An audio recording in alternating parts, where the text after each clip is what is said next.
Hey y'all, welcome to part two of this seasonal forecast, December solstice 2024. Sorry about that. As I was trying to switch over to a different window, I accidentally closed my recording software. So that's okay. We can just pick right up where we left off, which is talking about how the Capricorn sun, or the solstice sun, which is at 0 degrees Capricorn, and on the software, the planetarium software, Stellarium, what we saw there is the sun actually, kind of on the bow of Sagittarius, right? Which is the instrument that allows Sagittarius, the centaur, to shoot the arrow. So usually it's shooting it up.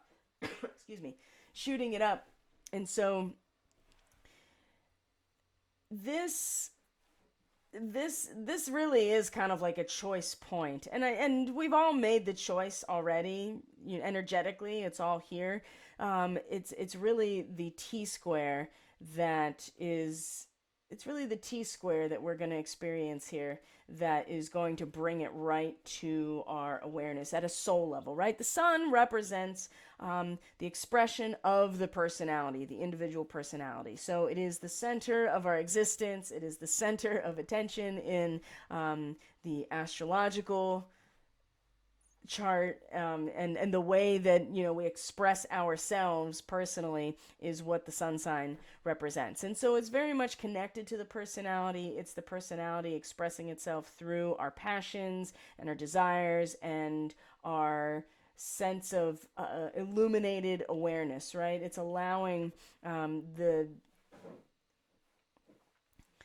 it's allowing the expression through things like fun and laughter and joy and sometimes sorrow, right? It's authentic. It is unapologetically ourselves and in full brightness, just providing energy and emitting energy to whatever is surrounding us, right? That's what the sun represents. So when the sun comes into Capricorn, or the 10th house, this is the zenith of our destiny. This is when the personal self expression is realized in terms of its contribution to society, or to an industry, or to a career, or to our, you know, to divine law, right? To the ecosystem that we're part of. All of these Capricorn things represent the crystallization of the energetic template of all of us coming together and contributing ourselves and our labors and into relationship that builds something crystallized, right? And this is law, this is natural law, this is divine law. But in mundane astrology, you can break it down to your career, or your professional life, or your public profile. So the sun is, that our personality expressing itself in that public profile, or where our power is released. Now, this T square, and I'm going to show that to you on the actual chart itself. Hold on one second here. I'm going to do this. I want to show you the visual of the T square itself, even though it'll be a couple days. It'll be around Christmas Day, actually. It starts building on the 23rd, and then becomes exact. Actually, I think it is exact on the 23rd, if we're looking at it. So let me bring it back up here. Okay. Oops. That's not what I wanted to do. I was trying to have it all formatted so you didn't have to look at all of the all of the garbage that goes into bringing up this chart. Okay, without all of the ads involved. Now, as you can see, the sun is at the top and it's creating a T square, and you don't see it as well on this particular chart because it doesn't often put the opposition between the nodes, because it would always be there. But the moon is actually very close by as the sun is coming into this T square. So you can kind of see it, right? And you have an opposition that each point is in a square, right? Cross purposes with a point here. And so all the energy kind of gets drawn into that position. And the north node in particular is we are really being drawn into more and more to this distilled seed point essence, right? That, the actual spark of life within each of us is where we're being pulled to. And we are coming out of a phase, which is the South Node, at a soul level, where we experience something new as a result of relationship with other, right? And that's what Libra in the seventh house. So that's social contracts, that's marriage, that is any type of committed contractual relationship in the seventh house and Libra, and it is the scales of balance. So the rule of law, for instance, or just the social contract in general. And when we come together, something new happens, and that's a very powerful position. But it's where we're coming out of. We have this whole time, this last 18 months or so, that the North Node has been in Aries. We've been really drawn towards that individual sovereignty. What does it mean to be to carry the essence of divinity within each of our personalities, our soul coming into incarnation, the seed encapsulating all of the potential of its growth. That is Aries, right? It's spontaneous, it has action, it is penetrating, and it's outward momentum.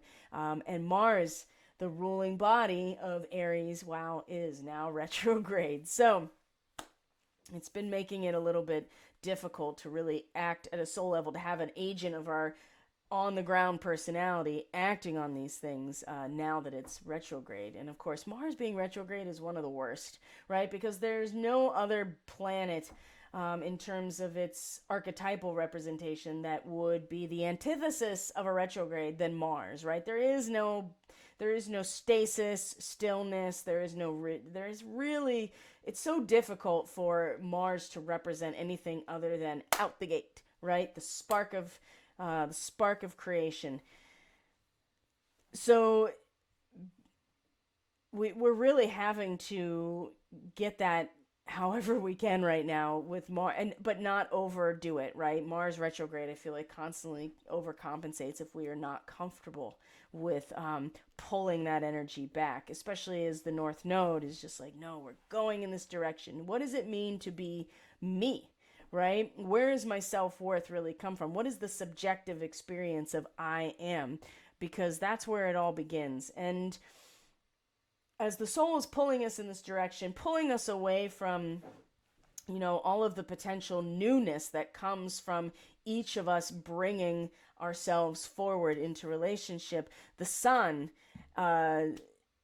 really, especially at 3 degrees. I mean, if we want to get really specific about the astrological mandala here, this square is at 2 to 3 degrees Capricorn, which is, really, this urge to prove ourselves in some ways, and a yearning, a true yearning, actually. The challenge here is that the ghost point of this T-square, Cancer, there ain't nothing here, right? There aren't even really the 4 main asteroids here. I'm sure if we expanded our search, we'd find somebody that was at this degree of 2 to 3 degrees Cancer. So I think we're going to have to wait a little while, because we're not going to have, Mars is not going to go that far into its retrograde in Cancer. Jupiter's still retrograde in Gemini and will be for, I think throughout this whole season, if I'm not mistaken. Like, it's not going to be until April or May that we see Jupiter come out of its retrograde.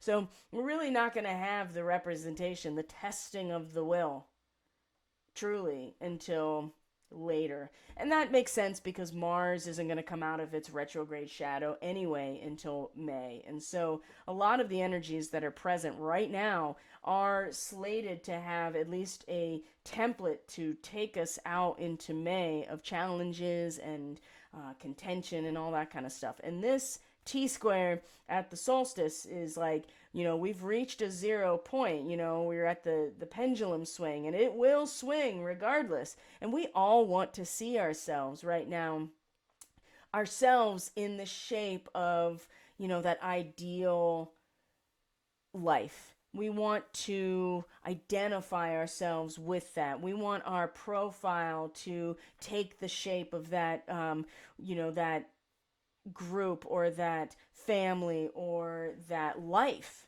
the overall shape of that life. We want to see ourselves in that. And there's a lot of enthusiasm. I would say here that it's going to be important to really tap into that enthusiasm, because it will, the T square really is an unfinished grand square. And that unfinished grand square in Cancer, that point in Cancer, that's going to come later when we move over this 2 to 3 degrees of Cancer later, a testing of the will, right? We're going to be tested.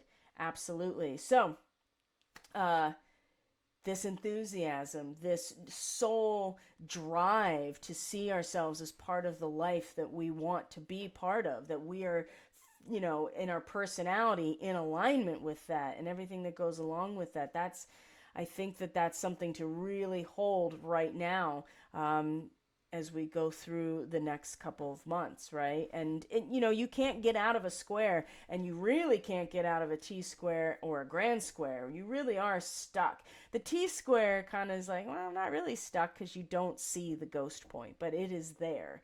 And without an acknowledgement of that ghost point, right, the fourth corner that is not represented but is truly what finishes the grand square, right? You see the T square, there is a point here.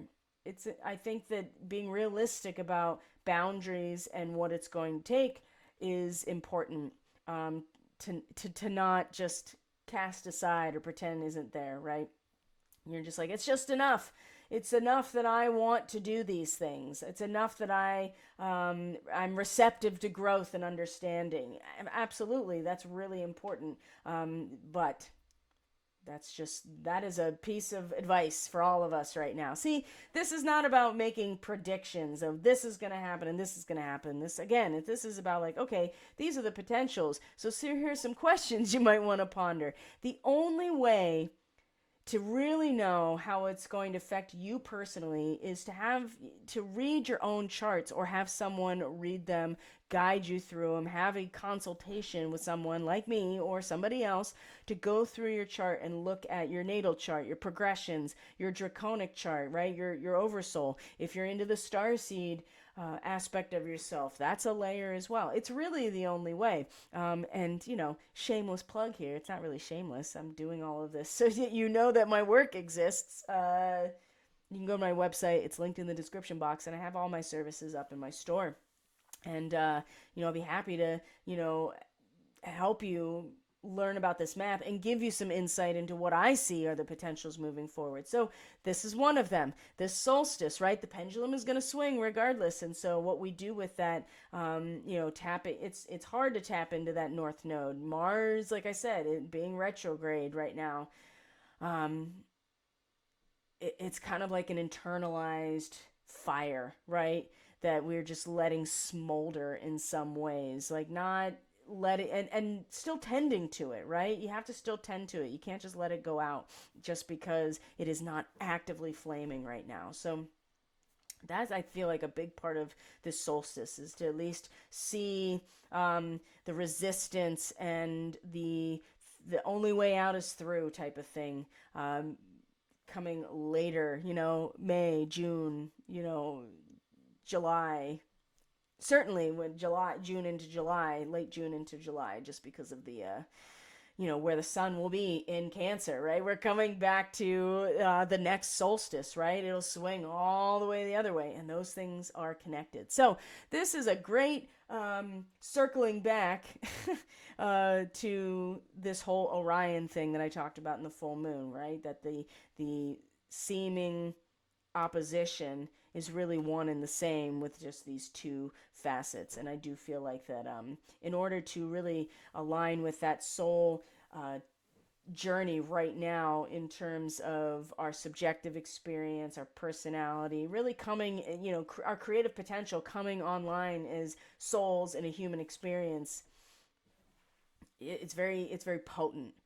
and it's distilling down to the essence, because eventually the North Node's gonna go into Pisces, and we'll be just taken up by the flow, right? We'll all have to surrender to it. It'll be like you get into the stream of it, and we're no longer propelling ourselves. It will just take us at a soul level, and boy, it's gonna just dump us out into some sort of massive waterfall when the North Node and Neptune come into a conjunction in, I think it's February. So let's look at that. Let's start to move forward here and look at some of the big transits. I also need to bring up my notes here so that I spent all this time taking them, so I might as well use them. All right, astro reports. Thanks for bearing with me as I go through this. Even the best podcasts, for the most part, not the like super duper interview ones, but even like, the bigger ones that I watch, everybody's just normal, doing their normal thing, right? Opening files, giving presentations. Some people have PowerPoints. Sometimes you just have things that aren't exactly lined up. Okay. Now I have my notes.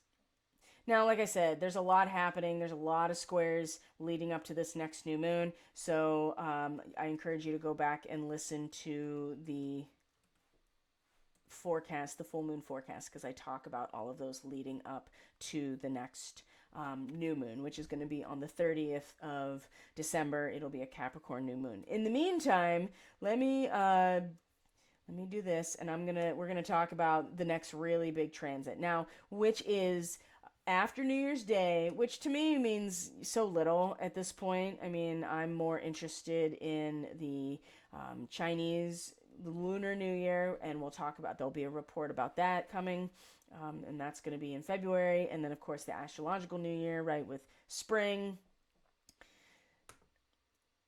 But the big one, the 27th, I'm just going to show it to you. Hold on real quick, just to give you a sense of...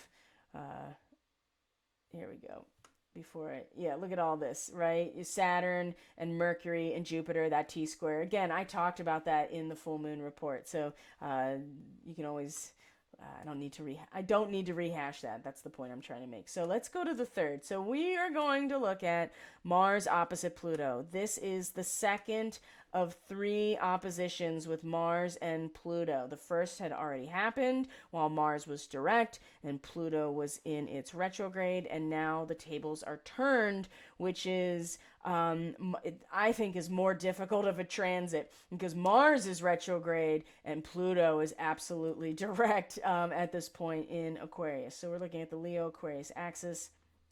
And it starts building on New Year's Day, and then it's part of actually a mystic rectangle, as we're going to see when I bring the chart back up. So mystic rectangles can be a really great problem-solving type of shape, right? Because there's oppositions that meet there's 2 oppositions, and there's lots of opportunity surrounding those oppositions to get around something. But it also kind of makes us energetically lazy because we don't deal with the oppositions and we just take the path of least resistance around the opposition. So that's always a potential here, and how you deal with it is really how you interact with it. So, but part of that is not only, oh, look, the nodes of the moon, we're back to them again, right? And for those of you who don't know what the nodes of the moon, all of the planets in our solar system have north and south nodes because they represent the planet's orbit crossing our ecliptic plane, which is our path with the sun. So the nodes of the moon are where the lunar orbit crosses our ecliptic plane, and that has been associated, those 2 points are associated with the soul and where it's heading and where it's coming out of. And that moves in a, strangely enough, it's very lunar when you're talking about like the tarot and the Kabbalah and numerology, because it's 18 month, which breaks down to 9, and 18 is the moon in tarot. So anyway, very interesting that it's an 18-month cycle through an axis of signs. And so we're coming to an end here. And we're at this point, 0 degrees Aries, right? This is the new potential coming online. The woman rising out of the sea, if we're talking about Sabian symbol language. And that opposition, along with Mars opposite Pluto. This, again, Mars being in a trine to the North Node in its home sign of Aries is usually a good thing, but it's in its retrograde. And so, oh boy. So let's talk about Mars opposite Pluto. Let's just remind ourselves here what kind of transit this is. And again, like I said, this is the second of three because of the retrograde of Mars and Pluto. They've already been in opposition. When was that? Right before the November election in the US, right? Mars opposite Pluto already happened. So just kind of reflect back on that. It was about the 3rd of November that it came, to be exact. And then the same general themes here. And I want you now, knowing that we're doing this again, except our ambitious warrior energy is pulled way back, and Pluto is the destructive lord of death, and that is very much moving. So Mars opposite Pluto gives very intense, very passionate desires, but it's hard to achieve them. It's going to be even more difficult to achieve them. This conflict between your desires, right? Mars acts on our desires and actions create, and Pluto too, right? Pluto and Mars both rule the sign of Scorpio. So there is a desire for merging and depth and closeness and more, right? That's the other thing about Scorpio. It generates power. And so there's desires with Pluto and our actions with Mars. There's a lot of inner tension. So this is going to come back up again. You may be extremely competitive as you strive to reach your full potential and improve past efforts. Wow. So there's a lot of powerful energies coming back around that are domineering and controlleth and ruthless and aggressive. And I would say, personally, my opinion here is with the Mars retrograde being more likely to overcompensate for itself and be more ruthless, more controlling, more domineering. There's going to be some factions out there or people, or you may even feel this yourself, falling into these types of actions of aggressiveness and ruthlessness and attempting to control situations that are really not able to be controlled. Especially Pluto at 2 degrees Aquarius, this is an unexpected storm, okay? There's nothing you can do about this necessarily. Now, considerable achievements are possible, right? This energy, these tensions through an opposition like this create potential energy. So you can use this if you can channel whatever primal urges are coming out and transform them. And I do really pray and hope that people that could be ruthless and domineering actually find a positive way to channel this energy. And there is a lot of success that can come from this, right? Especially in a sports type of thing, or even a business, whatever. It requires courage and strength. So there's a lot to be gained from this, but remember that Mars is retrograde. Just keep in mind that we're probably not really meant to act out with this energy, but to, kind of tap into that determination. And maybe there's some inner work that needs to be done. Maybe there's something new that kind of needs to spread, or a shift that has to happen because of what is unexpected, right? Pluto in this 2nd degree of Aquarius. But, you just don't want, if you might have some really powerful urges and actions, and it might make people feel threatened or intimidated, right? And resistance from enemies is very possible. And seeking out weak spots, trying to rule, especially if you are making a conscious decision not to spread your fear or your sense of wanting to control the situation. It will be seen possibly as weak.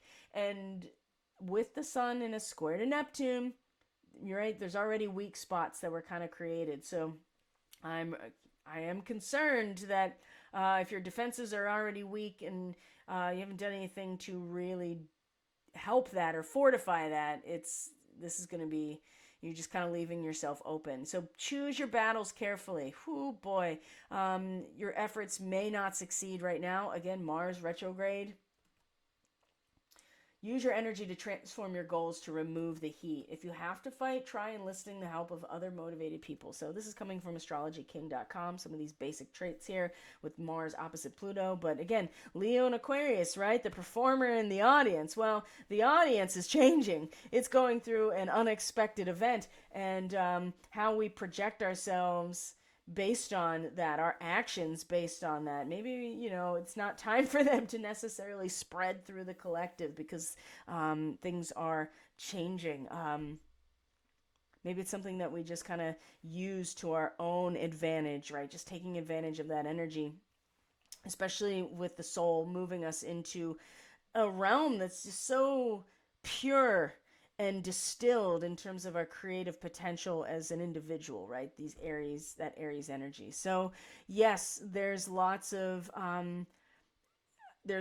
ways to circumvent this set of tensions, right? These oppositions, but that's the best case. You can distribute your energy in a more foundational way, and really make the most of it, instead of like maybe getting caught up in like the tension itself and trying to pull harder in one direction or another, and find yourself just dissipating your energy. So I actually like this mystic rectangle for this opposition. What happens? I don't know. But again, it doesn't really matter what's necessarily happening out there globally. It'll be a manifestation of what we're all creating. So maybe we could all do our best to make the most of this energy that's around, just around the corner, right? So let's move on here.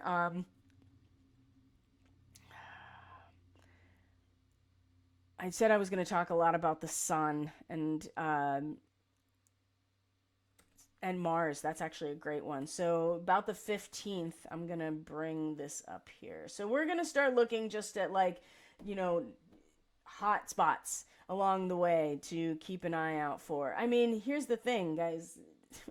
The equinox is going to be here like that, I assure you. This next 3 months is going to fly, right? Because there's just going to be so much happening. And there's a lot of transits that I'm not going to cover here because I'm going to cover them in the new and full moon reports that I do on this channel as well. So every other week there's going to be transits that are going to be much more short term and concentrated. So, but I do want to bring out what the sun is doing in relation to some of these bigger themes here. And of course, the capstone here is talking about this late Pisces energy and how everything converges here, right? And either in Pisces or in Aries. So again, this transition right now is very important to pay attention to, because it's going to have ripple effects and influence on more than just, the usual like Capricorn season stuff. It's going to be at a soul level, and at, the most broad spiritual level. I think that any of us really, the implications of this transition, I think, are really broad spectrum. They're going to affect all of humanity, and it's going to either completely inspire people, or it's going to have them just dissipate into despair. Right? There's this huge potential here, and regardless, it's all here for our soul's evolution and growth. Oof.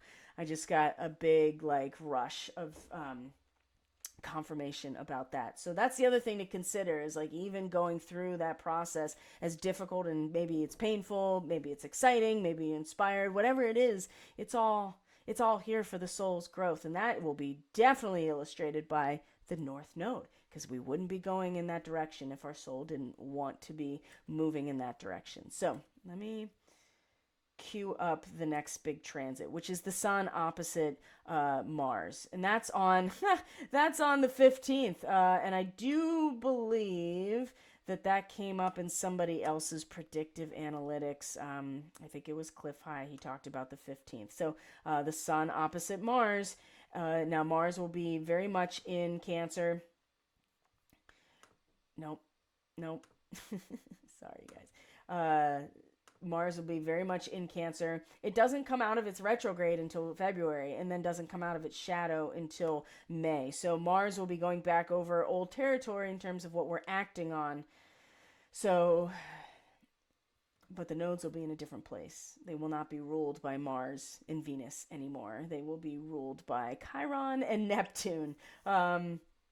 At the larger scale, at the more personalized scale, I would say Mercury and Jupiter. But we'll talk about that as we go along here. So, opposite Mars, opposite the Sun on the 15th. We're going to bring our chart back up.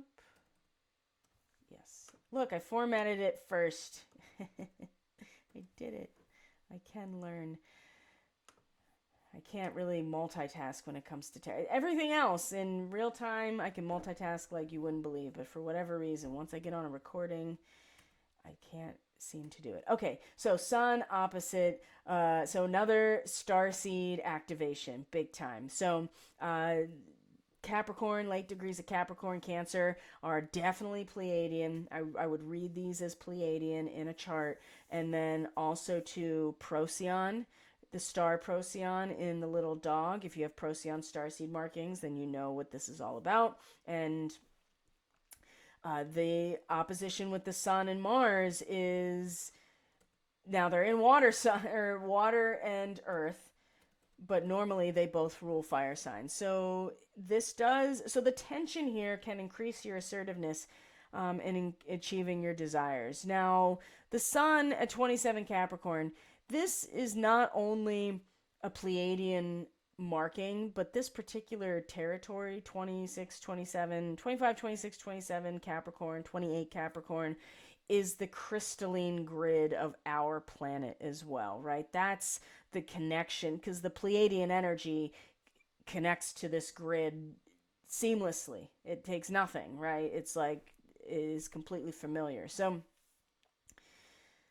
but it also does, this particular location, lots of different locations will light up a starseed origin, but this Capricorn area is specifically the crystalline grid of this planet. So you can think of that as, the lattice structure of the ley lines, if you want to think about it that way as well. Whatever, crystalline lattice structure of the planet that energy is moving through. This is what this area of Capricorn represents. So the Sun is here, and this particular degree has a lot to do with kind of the uprising, like climbing the steps to the mountain shrine, right? Moving up towards one's spiritual fulfillment, right? At a material level, right? You're talking about pilgrims. You're talking about a mountain shrine. This is something that is crystallized in material reality, something that represents the apex of all of our spiritual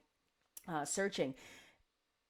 But Mars in these last degrees of Cancer, a violent storm. Here's more storm imagery. A violent storm in a canyon filled with expensive homes. Okay, so while the storm is raging and this Mars energy is probably going to be pulling us into, like, I have to deal with this storm, right?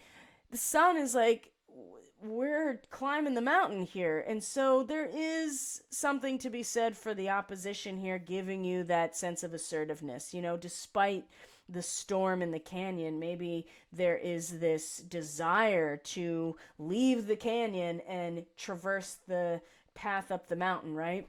And so competition could also be a big part of this. But I would say with the Mars retrograde, it's not really, I don't know, it's competition. It's not healthy competition. I feel like it's more of a overcompensation rather than a healthy competition. If you're forced to fight, maybe find a way to keep your eye on the prize, so to speak. But it does require patience and tactics, and maybe being more subtle, especially with Mars in its retrograde. Your instinct would be go with all guns blazing, right? But this approach will only increase resistance and opposition. So maybe toning down the ego, especially with the Sun in Capricorn. You're like, this is about more than just me. This is about my role within divine law unfolding. It's okay to be direct in asserting ourselves. And especially with Mars in Cancer and being retrograde, I think there is an element of, like, we got to take care of where our where we root ourselves, where our personal power is coming from. There is a karmic kind of confrontation that we have to personally address here that is giving us the direction that we can go in. And so we just don't want to get pulled into more of the arguments and the anger and the passive aggressiveness, right? The irritability that can go with Mars, especially being retrograde in Cancer. You might kind of like overly pull yourself in.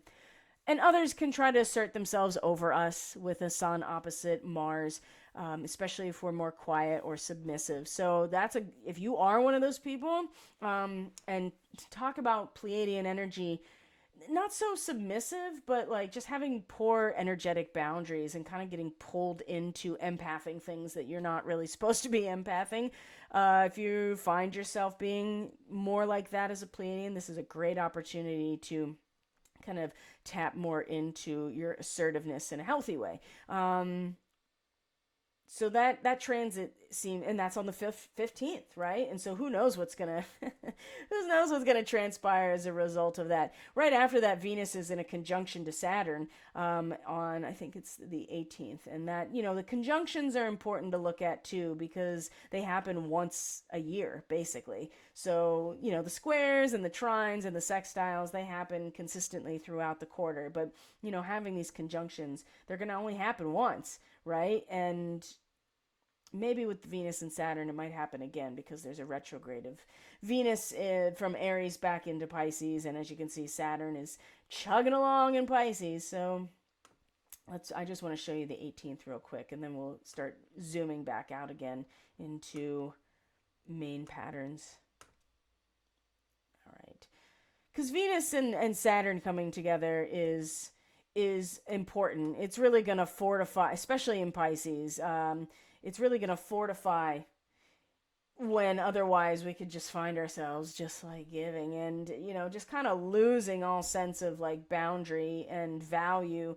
And that's not a terrible thing. Venus in Pisces is incredibly just like, you're just so inspired to create and to tap into that side of like fantasy and unconditional love. It's very beautiful with Venus and Pisces, but talk about no boundaries with Venus and Pisces. So conjunct Saturn is going to be important. So let's look at that real quick. Here we go. And it's in like mid Pisces, as you can see, and Venus conjunct Saturn. I mean, this is really it can be very isolating, okay? Especially if you're craving, if you're craving attention or craving a celebration of any kind in this moment, it might be, you might be feeling the isolation and sadness with Venus and Saturn. It's gonna be kind of like, right? And very difficult to express love and affection. It's very easy to be cold and mean with Venus conjunct Saturn. And in Pisces, if you are not feeling the oneness, perhaps that is it'll just reinforce your sense of separation and isolation. And relationships can really suffer here.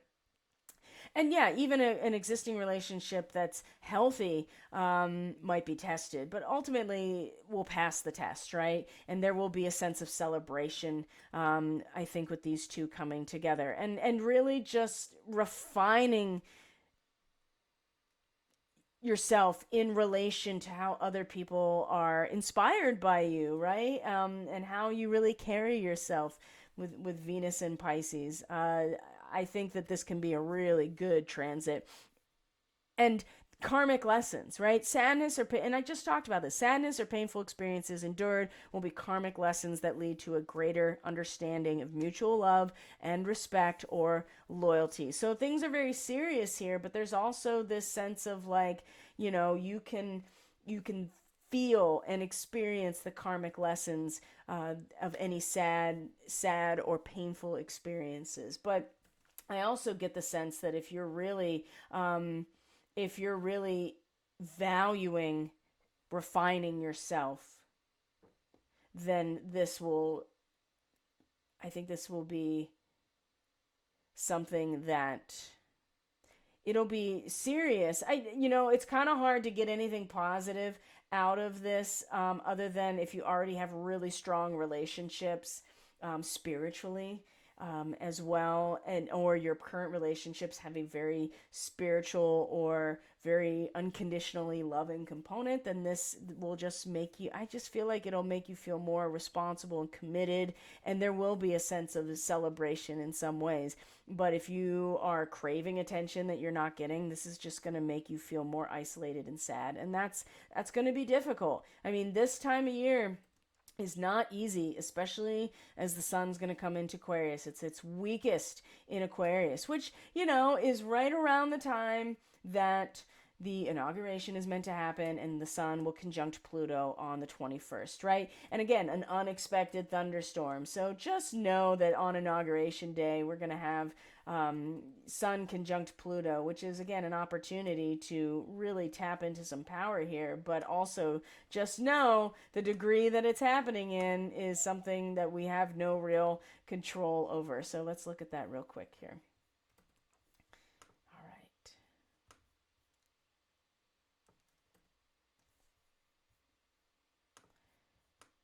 And February into March is just going to be, whew, you got to make it through January 1st. Okay, Sun conjunct Pluto. It increases your power, ability to influence the outcomes in your life. Increase intensity, power struggles, right? The thing is when you have something that you don't expect, and then you have this, increased intensity, you could feel paranoid, but that doesn't mean they're not plotting against you, right? So this conjunction could get you to go further into investigation, deep research, and really get to the bottom of maybe some destructive behaviors, maybe some obsessions and addictions.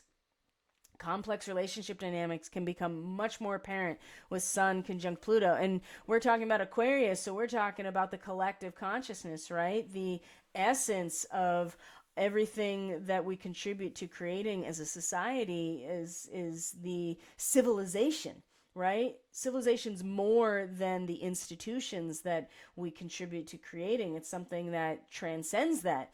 And these two coming together, but as much as that's there, nature can take away in a flash, right? So that is what the unexpected storm represents. So you may, again, experience something dramatic or upsetting. Well, that's pretty much a guarantee that something to that effect is really going to unfold during this time. So just be aware of it, and know that, through this process, it could be like rebirthing.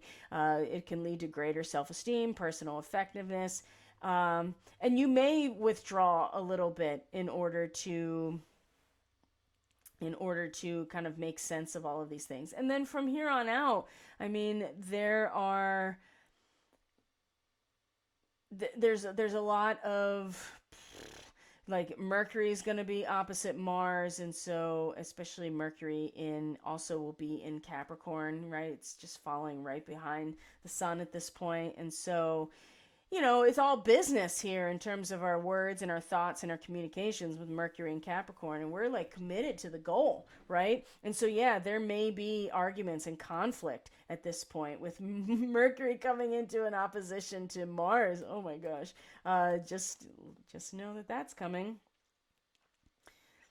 And Mercury will also be in a conjunction with Pluto by the end of January. And that's where the next really big thing I want to bring up is that Uranus is going to station direct right on the last day of January, the 30th, while the Sun and Pluto are in its home territory, which is Aquarius. So things are going to start, and so Chiron is direct, right? We know that Chiron is direct. Uranus is going to be direct in conjunction with the Pleiades. Okay, so that energy is about to come back online in a big way, right? The retrograde, I feel like it's all these like inner changes and radical shifts and value and meaning. The Taurus energies, maybe resources, traditions, our actual land and income, currency, right? It's about to turn back on with Uranus, especially in conjunction with the Pleiades. So just be aware, the end of January, that's when Uranus stations direct. Venus will be in a conjunction with Neptune, and this is our first Besides the fact that the nodes have shifted now, and I think that happens on the 11th of January, the nodes have shifted into Pisces and Virgo, and Venus meeting Neptune is our first personal planet coming into this whole area of late Pisces. So, which is going to be on the 1st of February. Gosh, February is just going to be something else, I'll tell you what. And this transit can really bring like more compassion and spiritual bonding in relationship, and it's really important for you to know where Pisces is in your chart. So let me bring up the actual date here. Whoops, so we can see what we're looking at, because that's the day after inauguration and the week after, and there's some more oppositions. We'll be talking all about these things, of course, when we get to the new and full moon forecasts. But the beginning of February is now we're starting to get to really the end of the year and getting close to the turnover of the Chinese New Year, which this year it's going to be the year of the snake. So I'll have a forecast for that. So let me bring up the chart that doesn't have ads floating around it. Okay. Ta-da. So now we see that Venus and Neptune are conjunct, right? And like I said, you can either experience more bonding, spiritual bonding, but there's a risk here of disappointment if you have not accepted the harsh realities of a negative relationship. So by the time we get to this point, it's going to become abundantly clear. It's going to be something that we are very much personally feeling at this point. And it'll be very difficult getting motivated to do anything. And there's a tendency to be lazy or to daydream when you have Venus and Neptune together. This is a great time to indulge yourself in something very creative, but we're talking about 28 degrees of Pisces, right? The fertile garden under the full moon. Everything you need is here, and it's tailored to your individual experience. Now, with Neptune stationing direct, that has, nothing has changed about that garden. It's just now the fog has rolled in and it's distorted, or we can't see it anymore, or there's something else blocking our view, right? It's all smoke and mirrors now that Neptune is direct, because everything's part of it, There's no separation between you and I and everything else. It's not as clear when the Neptune direct is happening, because it's all it's all the show. It's all the movie. So it's all like I said, the fog rolling in. So Venus, makes it very personal. It's something that we feel. It's something that we value. It's something that is coming out in our relationships, or the projects or resources that we value. That's going to come out by February. And Uranus will have stationed direct. Granted, this at least is in a sextile. It's a wide one, but it still is a sextile. So there is a transformation that can happen here in terms of when you tap into the natural abundance and frequency of life itself. I do feel like that's where you can feel and know really and experience what that abundance actually is. It'll be a little bit easier with Venus, but again, if you don't, if you have not accepted harsh realities of a negative relationship, this transit is going to be like, well, everything that your karma is all right here, and it is tailored to you individually. So people have it, they have it coming, right? Oh, I was wrong about Jupiter. It is going to station direct right after this on the 4th of February. So just know that Jupiter has been very conservative in its retrograded Gemini, and it is definitely going to start expanding on new ideas or old ideas that have been re-understood with the retrograde. So that's going to happen, starting on the 4th of February. So like I said, it's going to go fast. It's going to be spring before you know it, because it's going to just be one thing after another. Now, Neptune, the North Node, Venus, they're all together here. Lilith, my gosh, is also in opposition to all of this in late Virgo. So we're really going to feel and the South Node as well, like our Dharma, our mastery of our service, of our discipline, the conquest of illusion. It's important to recognize that that's where we're coming out of, and that there is an incredible power available there with Lilith, but to remember that it is taking us towards our karma, whatever that is, right? That sense of oneness with everything that has been created in all of our relationships, and where the soul is leading us. Wow. Now 29 degrees of Pisces is a prism, right? Light moving through a prism breaks into the visible spectrum, doesn't it? So there's an differentiation there, but it's all the same. It's all light. It's all light. But when it goes through a prism, either water or some sort of crystal, whatever the medium is, it differentiates all the different wavelengths of light, but it's all the same. And that's, something to consider in terms of, where we're really being pulled. We all have our own direction to go. And we're going to, like I said, it's going to be a stream. Like, we're just going to get pulled into the jet stream of it all. And Jupiter stationing direct at this point is like, you know what? I'm leaving the past behind, right? I understand I understand leaving the past behind at this point. So February on, I think, is where we just get taken up and into the jet stream. Lots of squares. Mars stations direct on the 23rd. That's definitely worth looking at as well. So also know that in Cancer, Mars is going to station direct right as the sun is coming into Pisces, and you're going to see how everything starts really consolidating around this point, and into the end of February into March. So it's all starting to coalesce. Venus has already come into Aries at this point. Mercury is going to be in a conjunction with Saturn right after this in Pisces. So that's just really going to give us a very serious frame of mind. And again, it can lead to depression if we're not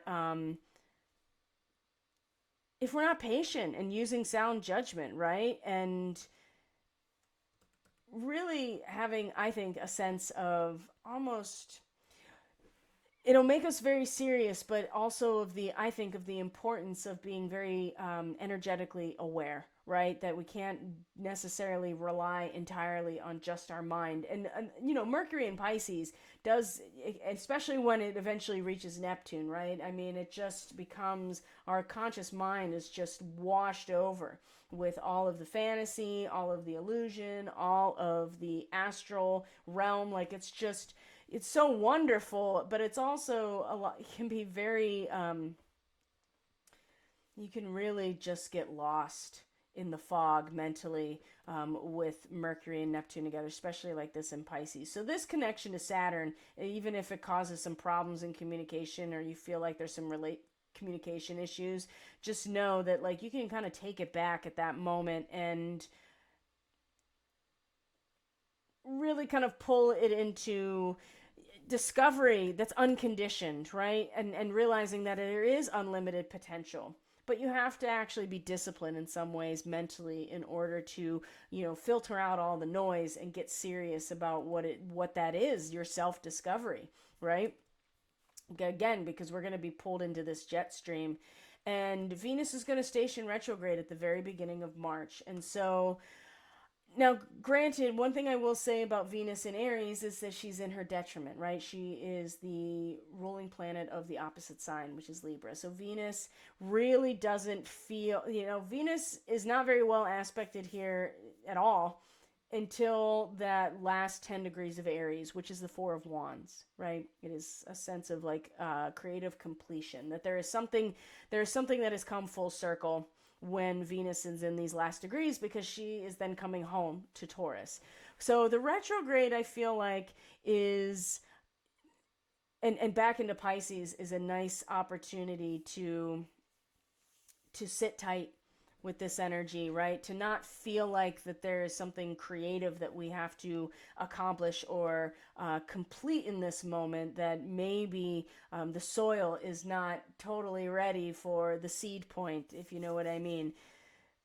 And there's nothing wrong with that. at all. I'm very curious to see how this Venus retrograde, because I'm not necessarily getting a strong hit. It's because it's further out, right? I mean, the closer we are to the present moment as we read the map, the more strong the signal is, at least in terms of me reading the map. So this is a little further out, but at least we can look at, okay, Venus is going to be retrograde at the beginning of March. And so, Venus represents what's valuable to us. So relationships, resources, projects, creative endeavors. In Aries,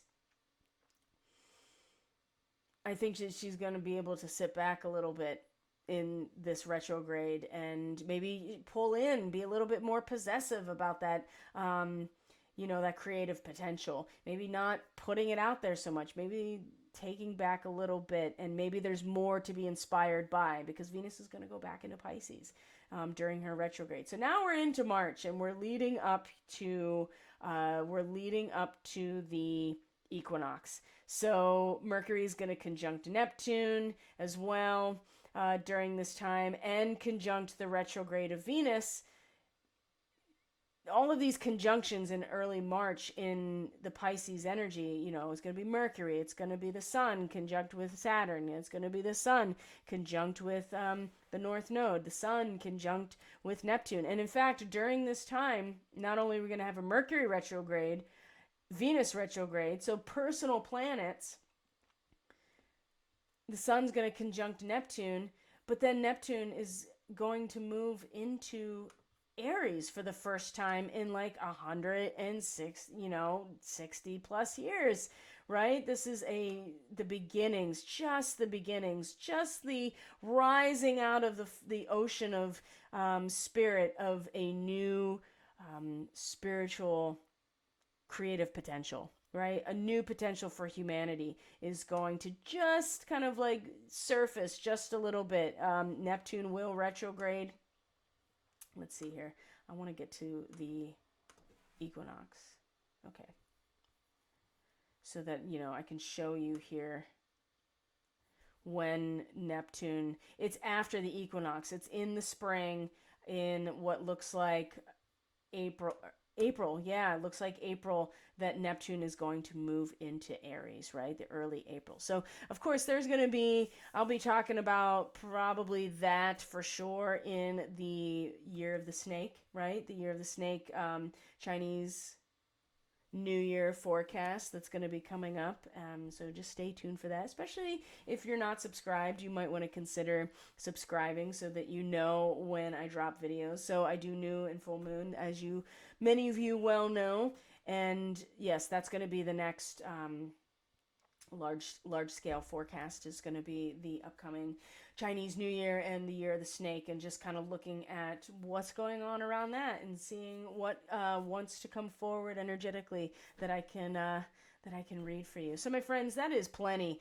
This is already an hour, and the first one I think was 20 minutes, maybe a half hour. So part 2. So my friends, thank you so much for being here. I really appreciate you so very much. I'm going to bring back the living sky here just to give you something else to look at as I sign off. But if you are interested in reading or energy work session, the website is linked in the description box below, as well as the other video platforms and channels that I have, and certainly the social media, which I am very hardly active on at all, right? I just post the links to these forecasts on the social media so that people can be aware if they're not subscribed or whatever. So it's interesting, like on BitChute, I will get hundreds of views on some on videos right over time, but still only like 175 subscribers. But I have 500 plus subscribers on YouTube, and I'm getting like an average of 40 views per video. It's the same 40 people, which I love you guys, don't get me wrong at all. It's just a weird